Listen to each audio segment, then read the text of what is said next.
सुनकर शायद विश्वास न होगा, हमारे पूज्य सदगुरुदेव श्री पहाड़ी बाबा महाराज, खाकचौक वाले महाराज जी, उनकी सैकड़ों ऐसी घटनाएं जो एक जगह बैठे बैठे सैकड़ों हजारों योजनों की बात वे बैठे बैठे जान जाते थे। मैंने कई बातें प्रत्यक्ष देखी।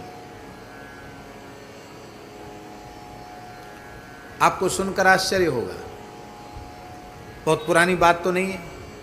2003 में महाराज जी भगवत धाम प्रयाण किए। कलकत्ता में एक बंगाली परिवार है, उनको महाराज जी ने कहा होगा कि तुम नई बाड़ी बनाओ, ठाकुर बाड़ी बनाओ तो हम आएंगे। और उन्होंने ठाकुर बाड़ी बना ली। अब वो प्रार्थना करने आए कि महाराज जी आप उसके उद्घाटन में पधारिए। पहले पत्र लिखा तो महाराज जी ने कहा तुम मुहूर्त से उद्घाटन कर लो। तो मुहूर्त से उन्होंने उद्घाटन कर लिया, पूजा पाठ वगैरह कर लिया। फिर वो वृंदावन आए, आग्रह करने के महाराज जी कोई समय दे दें। महाराज जी ने कहा कि देखो हम लगातार 62 वर्ष तक कलकत्ता गए हैं। कितने वर्ष तक? लगातार 62 वर्ष तक हम कलकत्ता गए हैं। अब हम नहीं जाना चाहते, अब हम वृंदावन से बाहर नहीं जाना चाहते। हमारे लिए बोले कि हमने इनको महंत बना दिया है।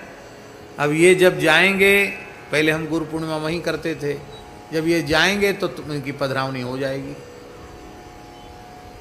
हम तो जाएंगे नहीं। अब जमुना जी का किनारा नहीं छोड़ना, अब नहीं जाएंगे, मना कर दिया। तो उनकी छोटी बच्ची थी, वो बच्ची बोली बंगला भाषा में कि ठाकुर दादू आप मिथ्या कथा बोलते हो, मैं झूठ बोलते हो। महाराज जी बंगला बहुत अच्छी बोलते थे, वो बंगाली सेवक थे, इसलिए बंगला लिखना, पढ़ना, बोलना सब आता था। तो महाराज जी बोले ए खोकी, खोकी माने बच्ची लाली, ऐसा क्यों बोलती है, झूठा आरोप क्यों लगाती कि मैं झूठ बोलता हूँ? हाँ मिथ्या कथा बोलो, आप झूठ बोलते हो क्यों? आपने कहा था मेरे पिताजी को कि मैं आऊँगा, फिर आप आए नहीं, तो आप झूठा हो गया कि नहीं हो गया? तो साधु संत को तो झूठा नहीं बोलना चाहिए। वो बोली बच्ची छोटी, 10-11 साल की बच्ची थी। छोटे बालक तो भोले होते हैं, उनके मन में जो आता सो बोल देते।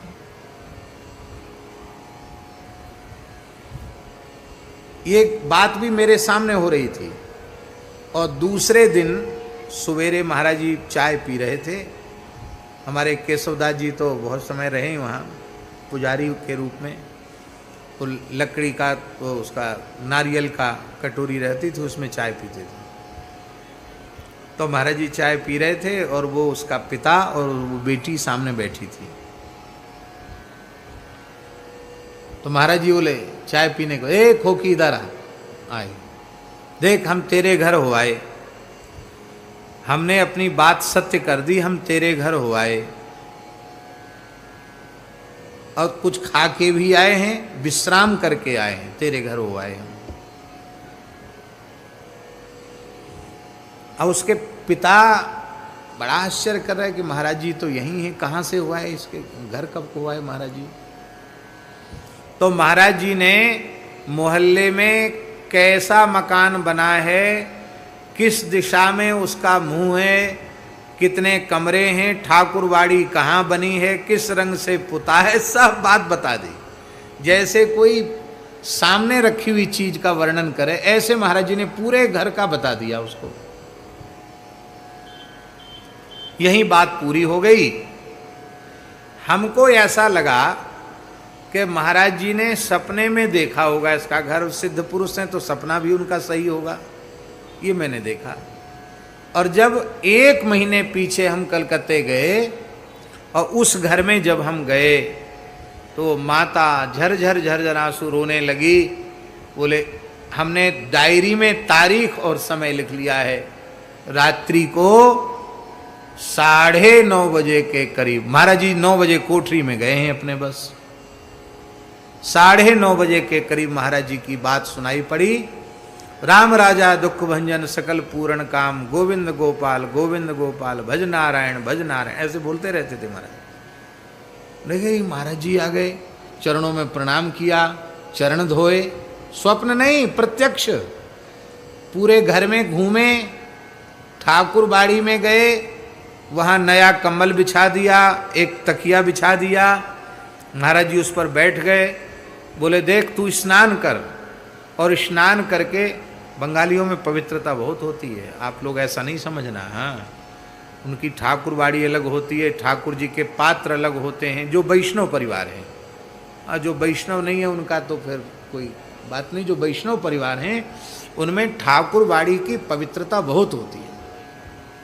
ठाकुर जी की सब जिनिस वस्तु सब अलग होती है। तो परवल का साग बनाया, ठाकुर जी को भोग लगाया, और महाराज जी के पत्थर के पात्र उनमें पवाया। और पवाने के बाद बोले, महाराज जी बोले देख अब लेट हो गए, अब हम विश्राम में जाएंगे। भला अब हम विश्राम में जाएं। महाराज जी वहीं लेट गए, ठाकुर जी के घर में ही लेट गए, ठाकुर बाड़ी में लेट गए। और वो भी जाके लेट गई, घर में नीचे जाके वो लेट गई। सवेरे 4 बजे स्नान करके वो दौड़ के आई, तो देखा तो वहाँ केवल कक्ष में सुगंध ही सुगंध थी, महाराज जी के श्रीअंग की दिव्य सुगंध। महाराज जी वहाँ नहीं थे। उसने कहा महाराज जी आप विश्वास कर सकते हैं, पर संसार का कोई व्यक्ति विश्वास नहीं कर सकता। मैंने अपने हाथ से बनाकर महाराज जी को पवाया। ऐसी एक घटना नहीं, ऐसी कितनी घटनाएं थी। ब्रज के गांव में फक्कड़ पने में रहने वाले महात्मा एक से एक सिद्ध। जमुनापल्ली पार एक गांव है रुदायन, जहां हमारे श्री केशवदास जी महाराज गोपाल जी की सेवा करते हैं। वहां मस्तराम बाबा थे, और मस्तराम बाबा महाराज जी के गुरु भाई ही लगते थे, पहाड़ी बाबा के गुरु भाई लगते थे। पर मस्तराम इसलिए उनको लोग कहते थे, वो तिलक उलक नहीं लगाते थे, ऐसी कोई रज चंदन वगैरह कुछ लगा लिया। वह गैया चराते थे वो, और सेवा करते थे, खेत में सेवा करते, गैया चराते मस्तराम बाबा।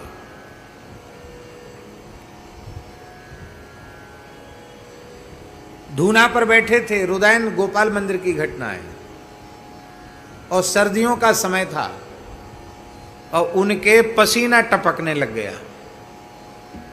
तो ठाकुर साहब सामने बैठे थे, एक पंडित जी थे वो बैठे थे, ये लक्ष्मी नारायण पंडित जी के पिताजी, पहले लक्ष्मी नारायण पंडित जी थे ना, उनके पिताजी या दादाजी के समय की बात, वो बैठे थे। उन्होंने कहा बाबा तेरे पसीना कैसे आए रहे हो? अरे बोले भैया कछु मत पूछो कैसे पसीना आए रहो।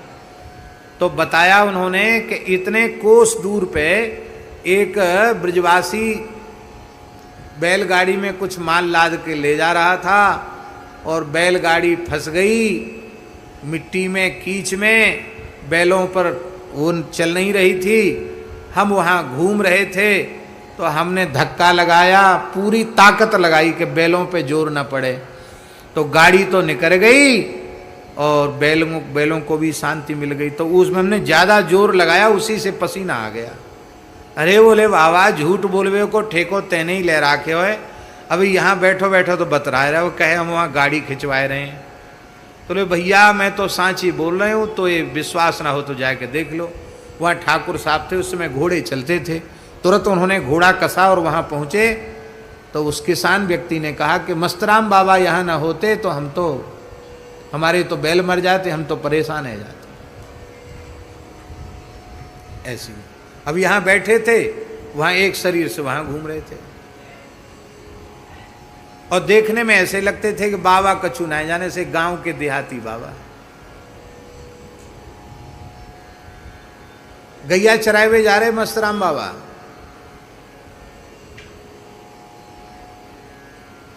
गैया चराए हुए जा रहे बाबा, और एक गुजर, यहां कोई गुजर बैठे हो तो बुरा मत मानियो, बड़ा नामी पहलवान था गुजर। तो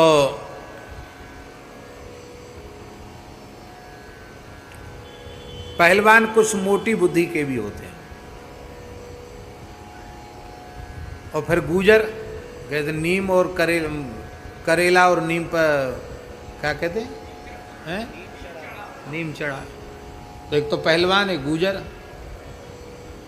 तो बाबा को मखौल करते हुए हंसी करते हुए, ए मस्ता बाबा, कहाँ भैया, क्या बात है? अरे बाबा बड़ी जोर की गर्मी पड़ रही है, प्यास लग रही हो तो पानी पी ले। कुआं पे नहा रहा था, बाल्टी से खींच खींच करके, पानी पी ले। और महीना था पूष का, भयंकर ठंड पड़ रही थी, कोहरा पड़ रहा था, भयंकर ठंड। और वो कह रहा है बाबा बड़ी जोर की गर्मी पड़ रही है तो प्यास लग रही है, कोई पानी पी ले। बाबा समझ गए मखौल कर रहा है।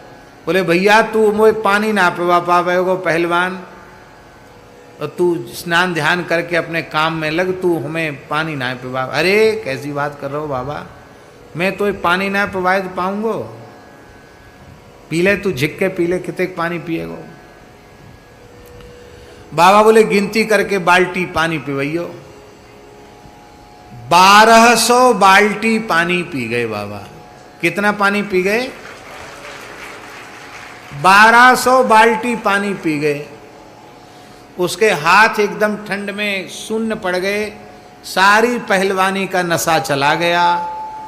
बोलो बाबा कुइया तो खलियाई, खलियाई माने इसका तो पानी खत्म होने वाला है, कुइया तो खलियाई और कितने पानी पीवेगो? बोले तू ही कह रहा हो कि पानी पी ले बाबा झिक्के। अरे कान खोल के सुन ले,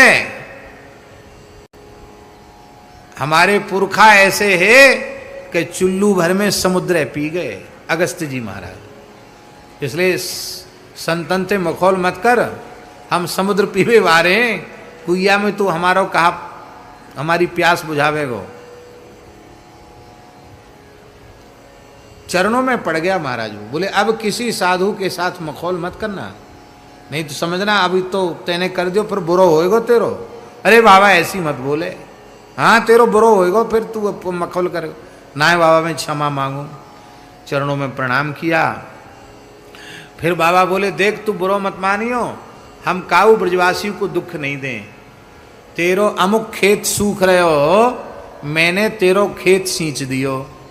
यहां पानी पी रहे थे, वहां उसके खेत की सिंचाई हो रही थी।